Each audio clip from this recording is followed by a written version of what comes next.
Shibai Otsutsuki. Shibai Otsutsuki is the strongest figure introduced in the Naruto and Boruto lore. He represents the peak of the Otsutsuki clan's evolution, basically the god that other Otsutsuki were trying to become. Unlike the others who still rely on physical bodies and chakra fruits, Shibai evolved through multiple resurrections until he no longer needed a body. He abandoned his physical form and ascended to a higher dimension, becoming a purely spiritual or conceptual being. He is also the origin of Shinjutsu, divine techniques that don't require hand signs or chakra control. These abilities are considered true miracles, while ninjutsu is described as a lesser imitation of them. Millions of years after his ascension, Amato discovered Shibai's remains and used his DNA to create cyborgs. Over time, some of them awakened Shibai's abilities. Ada awakened omnipotence, a Shinjutsu described as the programming language of creation that can rewrite reality based on desire. She also gained the Senrigan, which lets her see everything happening in the present and all past events up to her birth. Her brother Daemon awakened Reflection, which automatically reflects any attack or harmful intent back at the attacker. He also possesses overwhelming physical strength. Kashin Koji awakened Prescience, allowing him to see countless possible futures. Code awakened Claw Marks, which let him travel instantly between marked locations. In Boruto 2 Blue Vortex, Shibai has not physically appeared, but his presence shapes the entire story. His DNA is the source of the strongest abilities in the series, making him essentially the ceiling of the verse.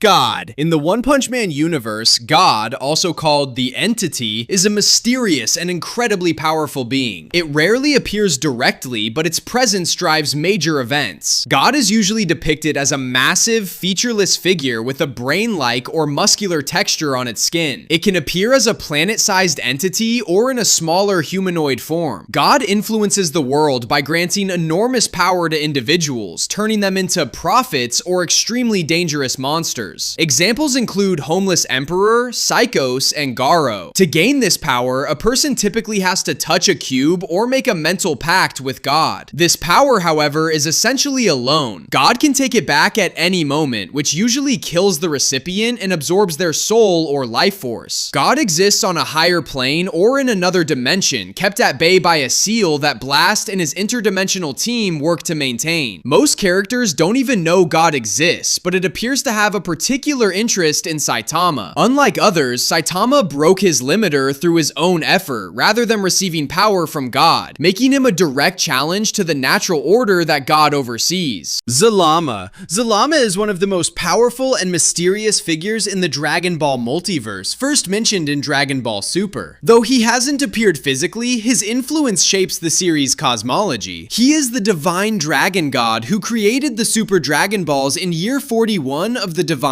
calendar. These planet-sized Dragon Balls are scattered across Universe 6 and Universe 7 and are nearly indestructible. After a wish is granted, they scatter again. When all 7 are gathered, they summon Super Shenron, Zalama's creation. Super Shenron is a colossal golden dragon, so massive that entire galaxies look like tiny specks beside him. Unlike the Dragon Balls on Earth or Namek, Zalama's Super Dragon Balls have no known limits. They can grant any wish, including restoring erased multiverses as seen after the Tournament of Power. To summon him, one must speak the language of the gods. In terms of power, Zalama is theorized to be on par with Zeno or the Grand Priest, though his true combat abilities are unknown. Because he created objects that can bypass the rules of life, death, and existence, he's considered a top-tier primordial deity. Nika. Nika is a legendary figure known as the Sun God. For years, he was believed to be just a myth told among slaves. The story says he was a warrior who would one day free the oppressed and make them smile. He's usually described as a dancing figure with wild hair, holding a spear and shield. His character represents freedom and joy. Although Nika is a legend, he is closely connected to Joy Boy, a real figure from the Void Century. It's strongly implied that Joy Boy had the same same powers and carried the will of Nika, making the two almost identical in meaning to those waiting for liberation. The major twist comes with Luffy's Devil Fruit. The world government hid its true identity for centuries, calling it the Gum Gum Fruit. In reality, it is the human fruit, mythical zone type, Nika. When Luffy awakens it during the battle on Onigashima, he unlocks Gear 5. In this form, his hair and clothes turn white and his heartbeat sounds like the drums of liberation. He gains the most ridiculous power in the world, complete freedom in combat, allowing him to bend his surroundings and even his opponents with cartoon-like physics. Nika is the symbol of ultimate freedom in the series, and Luffy becomes the modern embodiment of that legend. Truth. Truth is a metaphysical, all-knowing being that exists at the gate of alchemy. It enforces the law of equivalent exchange, making sure any alchemist who commits the taboo of human transmutation pays a heavy price. Truth appears as a white featureless figure in front of a massive stone door. It usually takes the form of the person standing before it and speaks in their voice. The gate behind it is unique to each individual, symbolizing their personal understanding of alchemy and the universe. Truth is known for poetic justice. When someone attempts human transmutation, it takes something that directly relates to their goal. Edward Elric wanted to stand on his own 2 feet to bring back his mother, so he lost his leg. Alphonse wanted to feel his mother's warmth again, so he lost his entire body. Izumi Curtis tried to revive her child, and Truth took the organs tied to childbirth. Despite how harsh it seems, Truth is not evil. It acts more like a natural law or equation, enforcing balance and reminding humans that they are only a small part of a much larger system. Soul King. The Soul King in Bleach is the central deity of the multiverse and the literal linchpin of reality. While he is technically the ruler of Soul Society, his role is purely functional. He maintains the balance of souls between the human world, Soul Society, and Hueco Mundo. His main purpose is to regulate the flow of souls. Without him, the realms would collapse into a chaotic great collapse where life and death merge. He doesn't actively govern. Instead, he exists as a living battery, kept in stasis to hold reality together. The Soul King resides in the Soul King Palace, a separate dimension protected by Squad Zero, and is physically a humanoid figure encased in a massive crystal. Notably, the Soul King is missing several key parts: his arms, legs, and internal organs, which have developed their own consciousness and exist independently. Long ago, the world was a primordial chaos without life or death. The Soul King appeared to stabilize it by destroying hollows. Later, the ancestors of the 5 noble families betrayed him, sealing him in crystal and mutilating him so he could never resist their control, turning a god into a sacrificial tool. The Soul King is also the father of Yuha, leader of the Quincy. This connection explains Yuha's almighty power and his goal in the 1,000-year Blood War, to either end his father's eternal humiliation or collapse the worlds and restore the old, deathless reality. God Hand, the God Hand in Berserk, are the main antagonists, a group of 5 demonic, godlike beings who enforce the idea of evil. They exist in the deep layers of the astral world and were once humans who, in moments of utter despair, activated a Behelit and sacrificed what they loved most to achieve apotheosis. Void is the oldest and leader, with a massive exposed brain and stitched eyes. He brands sacrifices with the brand of sacrifice. Slan, the whore princess of the uterine sea, embodies lust and cruelty, often appearing with wings or intestines. Ubik is a small hovering figure with spectacles, acting as a manipulator who twists reality and memories to drive humans toward their dark pact. Conrad is a silent, morbid figure linked to plague, famine, and filth, often appearing through rats or heaps of diseased earth. Femto is the newest member, the reborn form of Griffith, whose transformation during the eclipse sparks the series' central conflict. The God Hand doesn't rule through direct action in the human world. Instead, they control the universe's causality, ensuring that events follow a predestined path. Their origins are shrouded in mystery, tied both to ancient history and the metaphysical laws of the Berserk universe, including the first member's historical emergence and the cosmic birth of the God Hand system itself. Ancestral race. The first ancestral race in Neon Genesis Evangelion is an ancient extraterrestrial civilization civilization of near godlike power that existed billions of years ago. They're never shown on screen, but their history underpins the entire series. As their world faced destruction, they sought to preserve their legacy by spreading life across the Milky Way. They created seeds of life and sent them to planets inside organic transport vessels called moons. Each seed received one of two fruits that defined the life it would create. The fruit of life, granting immense physical power and near immortality, which produced the angels, and the fruit of wisdom, granting intelligence, self-awareness, and civilization-building ability, which produced humans. The first ancestral race also established a law that no planet should host both types of seeds. To enforce this rule, each seed came with a failsafe, the Spear of Longinus. If two seeds ended up on the same planet, the spear would activate to immobilize one of them. The series' conflict begins with a cosmic accident involving this technology. Adam, from the White Moon, arrived on Earth first. Lilith, from the Black Moon, later crashed on Earth, triggering the first impact. Lilith's spear was destroyed in the crash, but Adam's spear detected the second seed and impaled him, putting him into stasis. With Lilith remaining active, humanity evolved from her primordial soup, while Adam's children, the angels, remained dormant until the events of the series. Thanks for watching, and if you enjoyed this video, please like and subscribe for more.